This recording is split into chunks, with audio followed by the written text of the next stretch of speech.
एक दौर था जब रफ़ी साहब पाली हिल छोड़कर अब बैंडस्टैंड में रहने लगे थे। इस बिल्डिंग का नाम था सी बर्ड, जिसके फर्स्ट फ्लोर पर रेखा जी रहा करती थी और रफ़ी साहब के बेटे खालिद रेखा जी के बड़े दीवाने थे।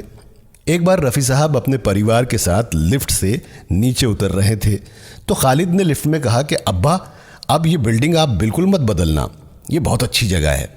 उधर रफ़ी साहब की वाइफ बिल्किस जी ने ताना मारते हुए कहा कि हाँ बेटा ज़रूर। फिर उन्होंने रफ़ी साहब से कहा कि आपको पता है कि आपका बेटा ऐसा क्यों कह रहा है? रफ़ी साहब ने हंसकर पूछा, क्यों? क्योंकि रेखा जो इस बिल्डिंग में रहती है। रफ़ी साहब ने अपनी भवें तनाकर कहा, वाह, अच्छा रेखा भी यहाँ रहती है। जिस पर बिल्किस जी ने अपनी बहू से कहा, देखो तुम्हारे ससुर भी कुछ कम नहीं है, बेटा शेर तो बाप सवा शेर।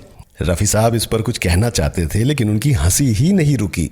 हंसते हंसते उन्होंने अपनी उंगलियों को एक आंख पर रख लिया और अपने ही गाए गाने को याद करके खालिद से कहने लगे, फिर ये गाना इस बिल्डिंग में कभी मत गाना। रेखा हो रेखा, जब से तुम्हें देखा खाना पीना सोना दुश्वार हो गया, वरना मुश्किल हो जाएगी। और फिर हंसते हंसते पूरा परिवार लिफ्ट से उतरकर कहीं को चला गया।